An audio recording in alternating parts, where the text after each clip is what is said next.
शास्त्रकार परमर्षि धर्मस गणविजय महाराजा के शिष्य इंद्रस गणविजय महाराजा उपदेश कल्पावली ग्रंथ में श्रावक जीवन के 36 कर्तव्यों का वर्णन फरमाते हैं। उन 36 कर्तव्यों में 11वां नंबर का कर्तव्य है दान। उस पर अधिकार अपना चल रहा है। दान देने से यश मिलता है, कीर्ति बढ़ती है। दानम दहति दौर्गत्यम शीलम सृजति संपदम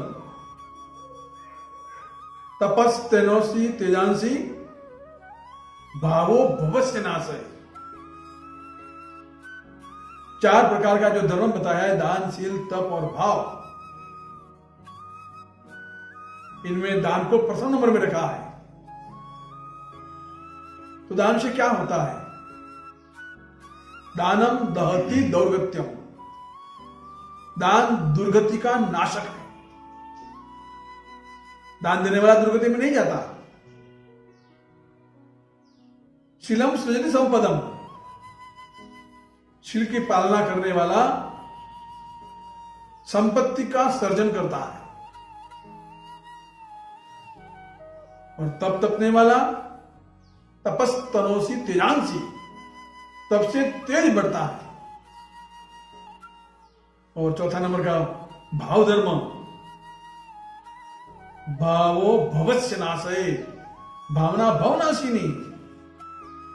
भाव हमारे भव को खत्म करता है। तो दान के बारे में हम सुन रहे हैं। प्रभु दीक्षा लेने से पहले 1 साल तक प्रतिदिन दान देकर के दान की महिमा को बढ़ाते हैं। भगवान का दान वार्षिक दान कहा गया। वो वार्षिक दान महादान का कहते हैं उसको। और वार्षिक दान, ये महादान अभव्य आत्मा कभी नहीं ले सकता। भव्य आत्मा ही ये दान लेता है।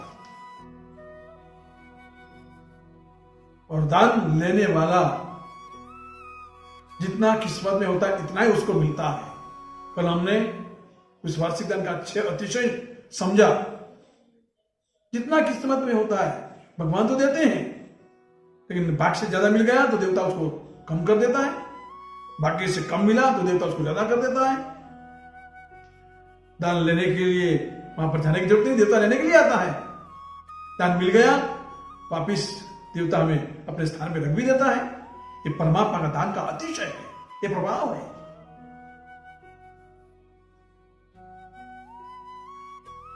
तीन अरब 88 करोड़ 80 लाख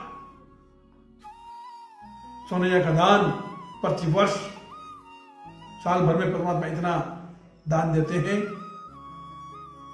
एक बार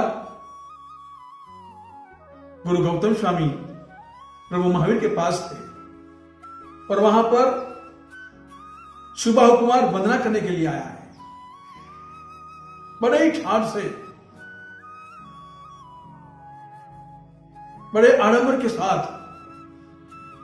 क्योंकि सुबाहु कुमार 500 रानियों का स्वामी था। कितनी पत्नियां थी उसको? 500। और सभी रानियों के रहने के लिए अलग अलग महल, मतलब कितना महल? 500 महल। 500 रानियों का स्वामी, 500 महल का मालिक, अपार वैभव, रिद्धि सिद्धि समृद्धि वाला है सुबाहु कुमार। भगवान महावीर को बांधने के लिए आया। इनकी समृद्धि को देखकर के गुरु गौतम स्वामी ने प्रभु महावीर से सवाल पूछा कि भगवंत, इसने तो ऐसा तो कौन सा पुण्य कर्म उपार्जन किया है जिसकी वजह से इतने संसार के भोग सुखों को प्राप्त किया उसने? तब भगवान महावीर ने कहा, ये सुबाहु कुमार गत जन्म में सूक्ष्म नाम का व्यापारी था और उसने धर्मगोश्वरी महाराजा के शिष्य सुदत्त मुनि को मांस खमन के पालने पर पड़ी लाव्या था। पड़िलाभ्या मतलब मुनिराज लाभ देते हैं और श्रावक पड़िलाभता है। पड़िलाभ्या मुनिराय हम कई पूजा के ढाल में सुनते हैं। तो ये प्रतिलाभ का मतलब क्या? मुनिराज बैठने के लिए आते हैं, तब क्या बोल के आप पधारते हैं? धर्म लाभ। घर पे आने के बाद खप्पे ऐसा होगा तो बेरेंगे, खप्पे ऐसा नहीं होगा तो वापिस जाते समय भी क्या बोलेंगे? धर्म लाभ। मुनिराज ने मुझे इतना बड़ा लाभ दे दिया, धर्म लाभ, बदले में मैं क्या दे सकता हूं? मेरे पास रही सारी चीजों को मैं गुरुदेव को भेराऊं,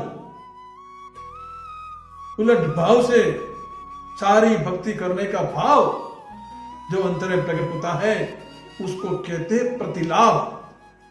गुरुदेव ने मुझे लाभ दिया, बदले में मैं क्या दूं? रोम रोम में, आत्मा के प्रदेश प्रदेश में देव देव के परिणाम। दान देने की भावना, उलट भावना, वो होता है प्रतिलाभ। तो ये सूक्ष्म नाम के व्यापारी ने, मतलब ये सुबाहु कुमार ने पूर्व जन्म में सूक्ष्म नाम का व्यापारी था, उस समय में उसने मां सावन के पाने पर गुरुदेव को उलट भाव से बेराया था, शुभ भाव से बेराया था। उसके प्रतिफल स्वरूप इस जन्म में इस संसार के सारा भोग सुखों का स्वामी बना है। ये सारा एग्जाम्पल, सारी बात विपाक सूत्र नाम के आगम में आती है। 10 अध्ययन है सुख विपाक के, 10 अध्ययन है दुख विपाक के। सुख विपाक के अध्ययनों में पहला नंबर का अध्ययन सुबाहु कुमार का दृष्टांत वहां पर लिया गया है। तो इन दान देने से उसने ऐसी समृद्धि पाई। त्याग के संस्कार को दृढ़ करने के लिए सुबाहु कुमार पौषध व्रत लेकर के बैठा हुआ और पौषध में शुभ भावों में आगे बढ़ गया। धन्य है उन गांव नगर को, धन्य इन पुण्यशाली भाग्यशालियों को जहां पर प्रभु महावीर विचरण कर रहे हैं। प्रभु महावीर ने भी इसकी भावनाओं को देख करके विहार करते हुए वहीं पर पधारे। भगवान को वंदना करने के लिए सुबाहु कुमार गया है। क्षमावसर में देशना सुनी, देशना सुनकर के वैरागी बन गया। घर पे आकर के माता पिताओं को समझाया, 500 रानियां को समझाया, दीक्षा लेने के लिए तत्पर बना।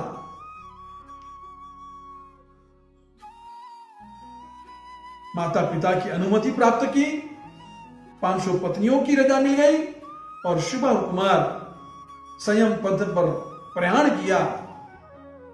सुंदर संयम की पालना करते हुए, निरतिजा चारित्र की पालना करते हुए सुबाहु कुमार काल धर्म पाकर के पहले देवलोक में देव बन गए और आगे जाके परम पद को प्राप्त करेंगे। तो ये सब प्रभाव किसका है? तो कि दान धर्म का। सुपात्र दान दिया था इसकी वजह से, और ऐसे दानवीरों को हम सुबह सुबह याद करते हैं। प्रातः स्मरण जिसको कहा जाता है, सूर्य उदय हो उससे पहले ऐसे दानवीरों का, दाताओं का नाम लिया जाता है। जो प्रातः स्मरणीय होते हैं। शालिभद्र ने भी दान दिया था, कैवन्ना सेठ ने भी दान दिया था। दानवीर झगड़ूसा को हम याद करते हैं, हम बामासा को याद करते हैं। कभी ममन को याद किया? नहीं। तो जो दान देता है उनको दुनिया याद करती है। और ये दान धर्म विशेष आगे हमें क्या प्रेरणा देता है, और ये सदावत जीवन का 11वां कर्तव्य दान के बारे में विशेष अधिकार क्या चलता है, वो अधिकार अग्रे वर्तमान सभी गुरु भक्तों को धर्म